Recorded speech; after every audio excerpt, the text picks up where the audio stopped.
How's it going, everybody? My name's Dave Whipple and you're watching Bush Radical. Today my brother Ryan and I are going to build an outhouse. It's going to be shitty. Maybe crabby. But our work's not going to stink. My brother Ryan and I are camping out. It's the opening weekend of trout season 2021. This is my favorite time of year to camp. We're up on the property that Brooke and I bought this winter. Now that the snow's gone, I can really get an idea of what we actually have. And the number one priority on any remote piece of property is to get an outhouse built. So I spent last night looking for a good spot, and I think I found one. So this morning, Ryan and I are going to get busy. We picked a nice spot in the woods, just off a trail. It's out of the way, but not too far out of the way. Ryan's going to start digging, I'm going to start building. Hopefully we'll have everything ready about the same time.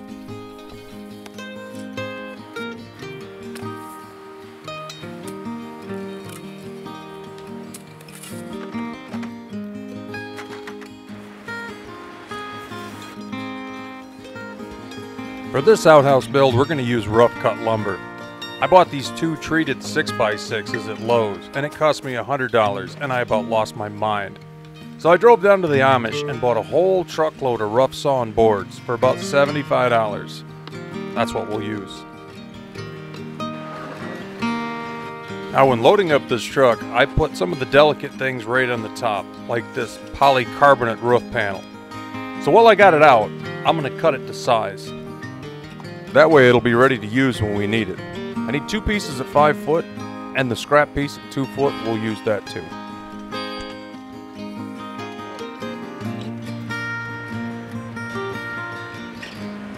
This clear plastic paneling lasts a long time, and it's easy to work with. To cut it, all you have to do is score it with a sharp knife, and then you can just tear it right in half. This will be our 2 roof panels and the P-shield that goes in the outhouse seat.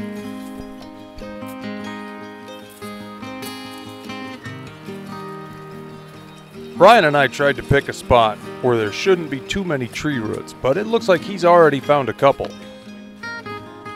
We'll just chop those out and hope that there isn't any more.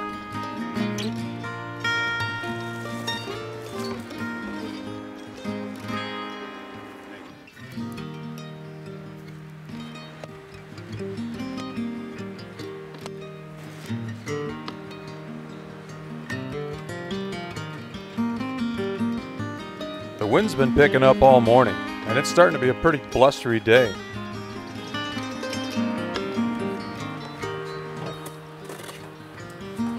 Now the soil in this part of the Upper Peninsula is sand, but it's a hard, packed sand. Several layers of really compact, dark brown sand is what you're likely to find in any dig around here.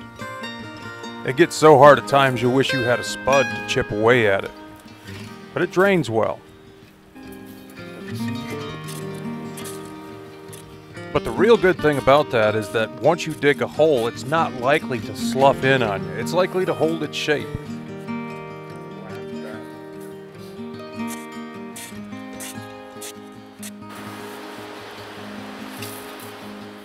It's always good to work with my brother.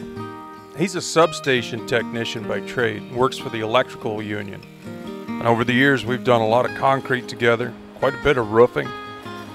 He's pretty good at digging holes, too.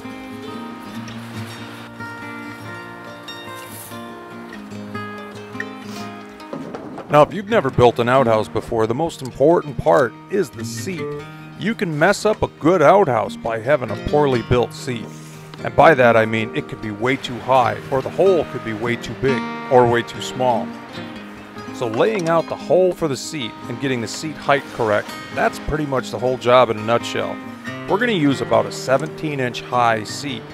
And for the hole, it's going to be about 9 inches wide by about 12 3/4 deep.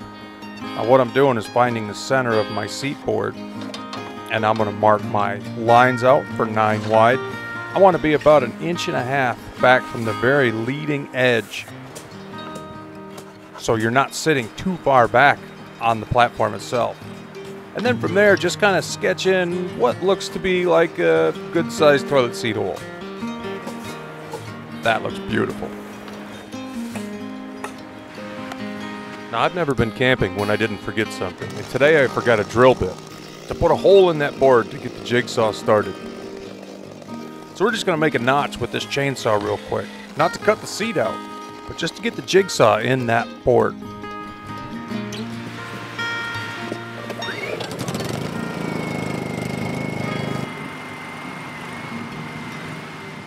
This close to Superior, the weather changes pretty fast. It was cold last night, but it's warming up now. It's supposed to get cold and rain later on, though. Now we're going to build the outhouse off of these 2 treated beams. But for right now, they make a handy workbench.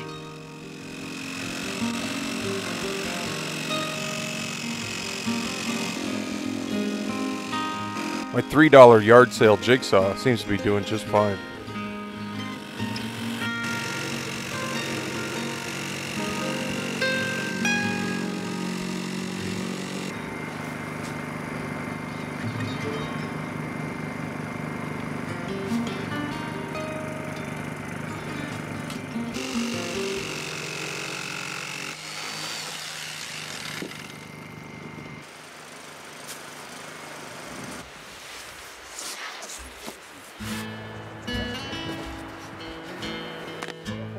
Now I'm going to put my foam over top of my board seat and kind of press down an impression so I can have a guide to follow to cut that hole out with a pocket knife.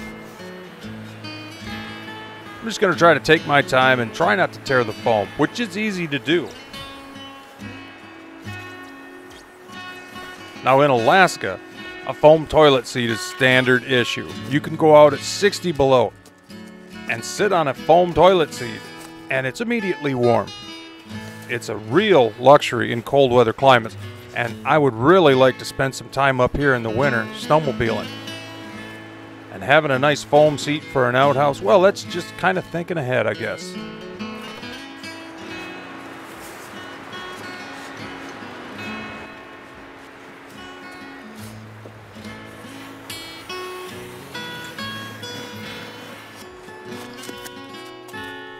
It looks like Ryan's got the hole done. We're about ready to move on now. He's going to take some of that dirt from the hole and make some even pads on either side of the hole, and that's where we're going to rest our 6x6 treated beams. Those beams are going to be the foundation that everything is built on. Now there's a lot of ways to build an outhouse, but this is probably my favorite. 2 big beams, you build the whole thing off of those 2 beams.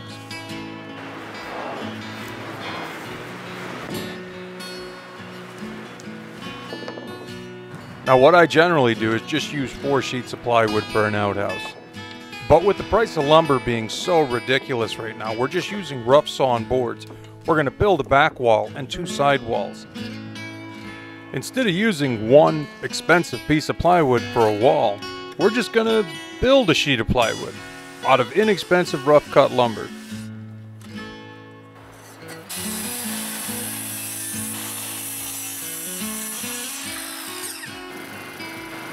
Now that our back wall is pretty much done, we need to take a little bit off that last board.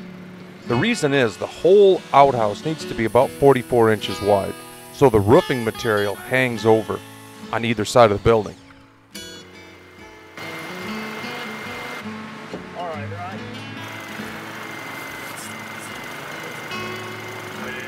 There you go. Now Ryan is going to nail off this strip that's holding all the boards together. We're using about a 2.5 inch nail. So once he's done hammering all the nails in that need to be hammered in, we're going to flip this thing over and he's going to clinch those nails. That's pretty old school, but it's about as good as a rivet.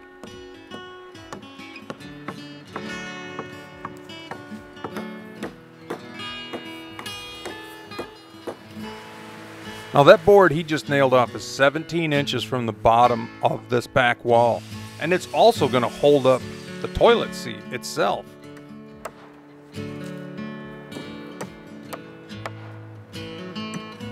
Now this other board we're nailing in is just a 2x4 and it's going to be at the top of the wall. That's why we flipped it over, so we could sink the nails through the 1x into the 2x4.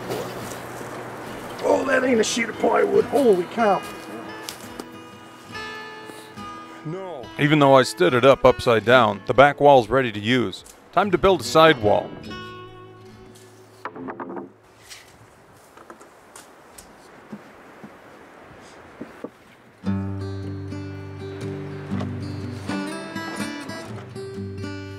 Just like that, it's cloudy and cold again. I'm going to trim up the bottom of this set of boards, and this is going to be one of our side walls.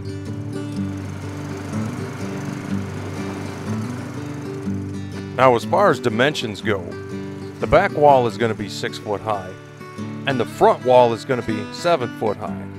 But these side walls, they're going to taper from 6 foot to 7 foot, and they're going to be 5 inches longer on the bottom so they can lap down over those beams. They say a picture's worth 1,000 words, and as soon as you see it go up, it'll all make sense. Right now, we're just tacking it all together so that we can flip it over as a unit and then nail it from the back side. But like every project, once you start rolling along and everything is going good, you're just probably going too fast.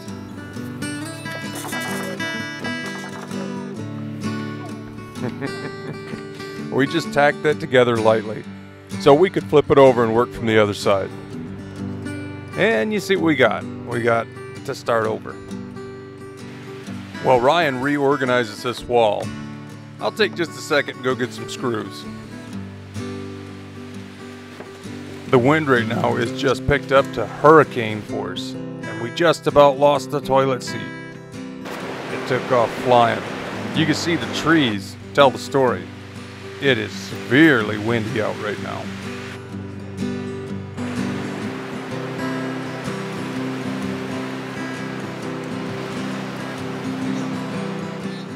We now have a back wall and a side wall ready to go.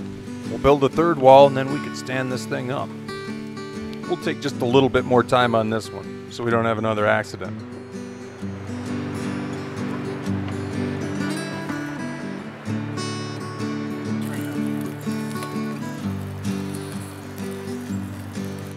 Now Ryan's holding that board while I mark that roof angle. I like to do 1 foot higher in the front than in the back. It just makes an outhouse look like an outhouse.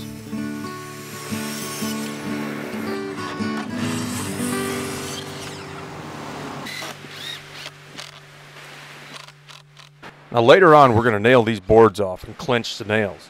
But for right now we're just screwing them tight together so we can get this thing built. Hopefully the weather doesn't get any worse than it is at the moment.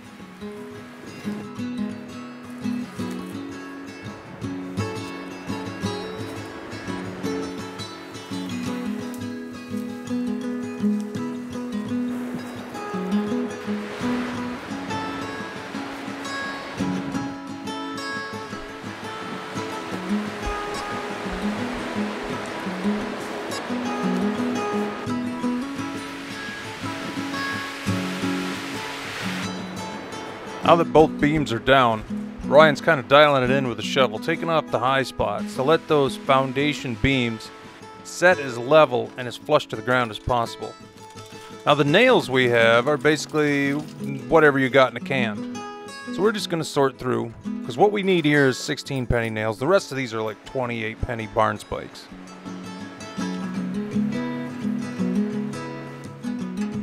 In this wind, building this outhouse is about like building a giant wood kite.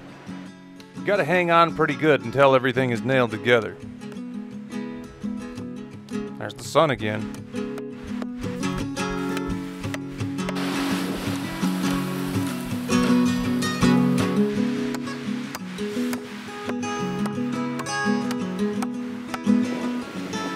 Now that we've got that sidewall nailed off at the bottom, we're gonna put the back wall on. Once 2 walls are nailed together, it should be fairly solid and should go pretty quick.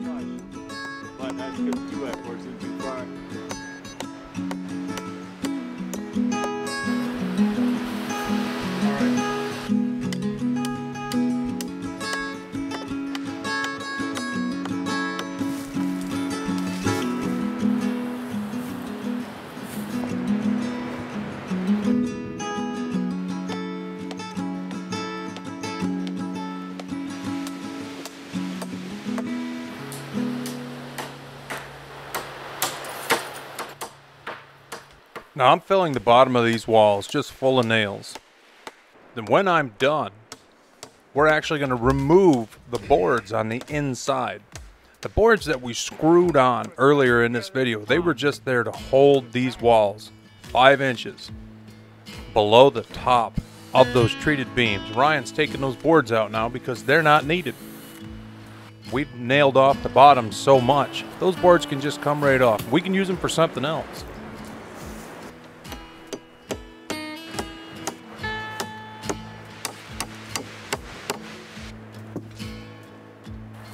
Every minute of this building project, we're getting closer to that moment. The moment you don't want to be down in that hole anymore. But it's safe for now.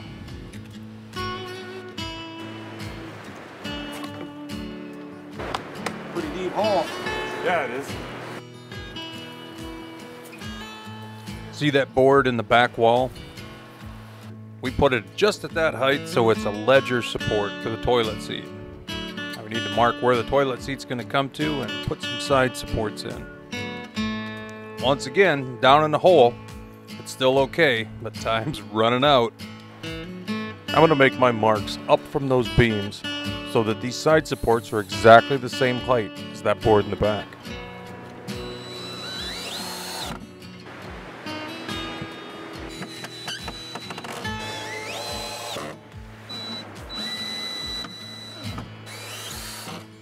Now lumber is so expensive right now. When I went to the Amish to buy this wood, I bought 10 footers and 12 footers and just all kinds of stuff because they didn't just have what I wanted. They had what they had and you had to make do with that. So once I thought I had enough wood, I threw another 5 or 6 pieces on the truck. I'm pretty sure we're going to be right down to the last stick on this build. And lucky that we have enough lumber. If we do.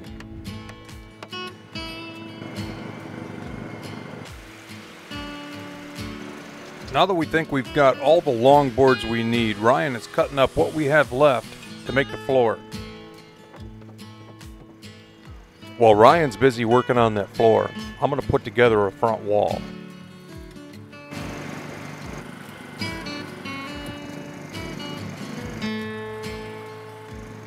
Once we have that front wall built and the floor built, we can build our door.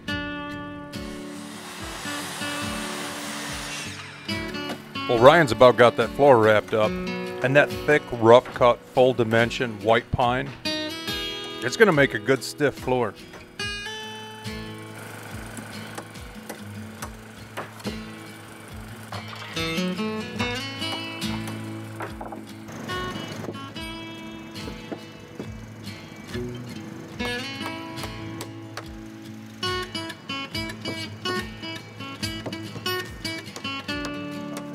A 130 years ago, this was the lumber capital of the world, the northern Midwest. Makes me wonder how many outhouses have been built right on this property when logging camps came through. I bet those old-time loggers would take one look at this outhouse and give us a thumbs up. I bet it'd meet their approval.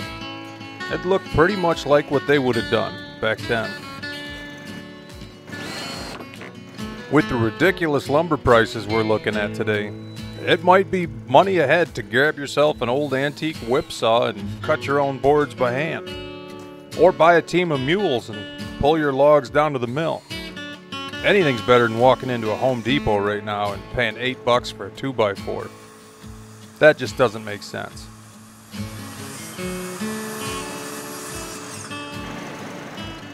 We're about ready to throw some hinges in this door frame, and once we do, we can build the door and hang it.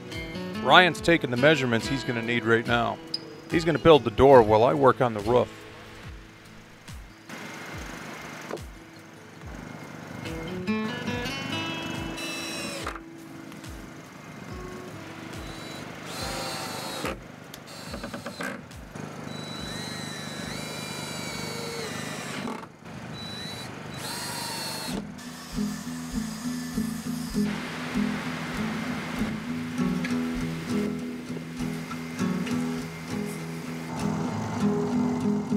Building with rough cut lumber is a lot more time consuming and difficult than just throwing up 4 sheets of plywood in a box. But I sure like the look of it.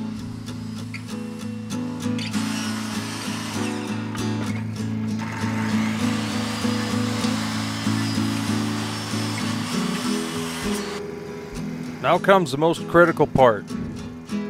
Cutting the moon in the middle of the door. Because I know if I don't do it, I'm going to hear from people. I guess an outhouse for a lot of folks just isn't an outhouse unless it has a half moon cut in the front door. And you know what? We can make that happen. We have the technology.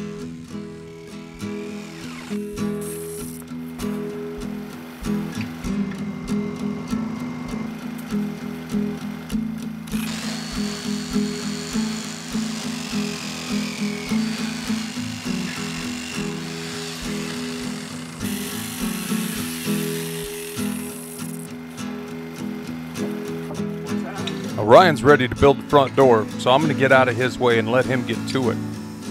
One thing we don't have is a Z for the middle of the door. We have a top board and we have a bottom board, and usually there's one that runs at a diagonal across the front of the door to keep it rigid. We just ran out of lumber, so we don't have it. We've got just enough 2x4s left to put 3 of them in the roof to put our roofing on. We're just going to have to make do for the time being with a top and a bottom board to hold that door as rigid as possible.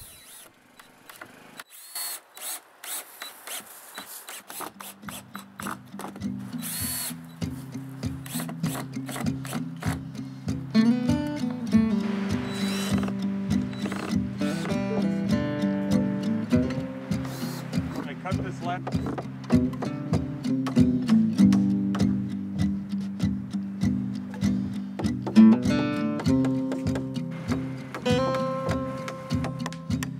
Of all the construction sites I've ever been on, I think it's safe to say this one's my favorite. Beautiful piece of quiet property in the middle of nowhere. And building something for yourself that you're going to use for decades, well, that's about as satisfying as building gets. And nothing makes you feel like you're making progress more than hanging a door.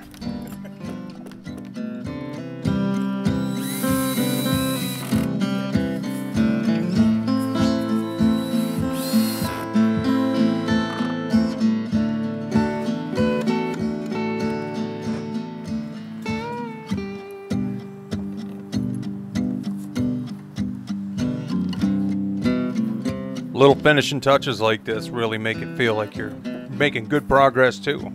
You gotta have a latch on an outhouse. You need one on the outside, so when you shut the door you can keep it shut. And of course you need one on the inside, because what outhouse is complete without a latch for privacy?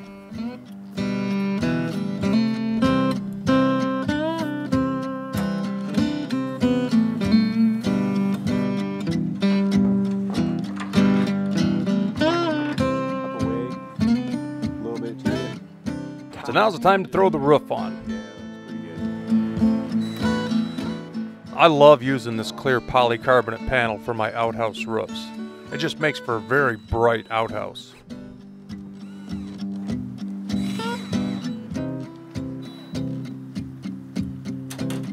Now that looks like an outhouse. That is a thing of beauty. Time to throw in our foam seat. Now that our house is not only built, but with a foam seat, I'd say it's finished. Let's furnish this thing. Done. Now, there is one critical thing that still needs to happen, and that's the P-shield. You have the board that the seat's made out of, and then you have that board in the front that holds the seat up.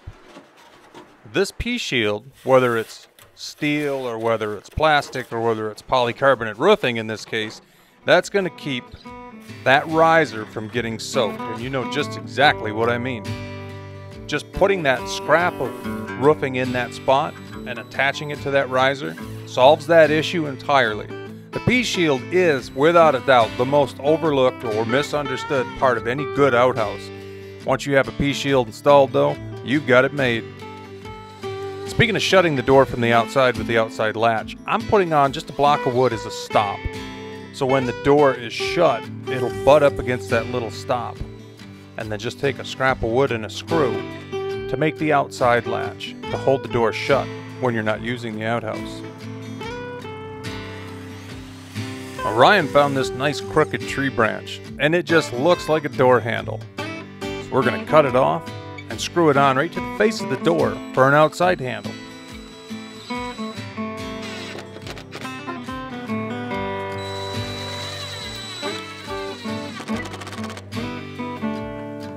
Not only did Ryan and I wrap the job up and build something that we'll be able to use for years and years to come, I think we had as much fun as we possibly could doing it.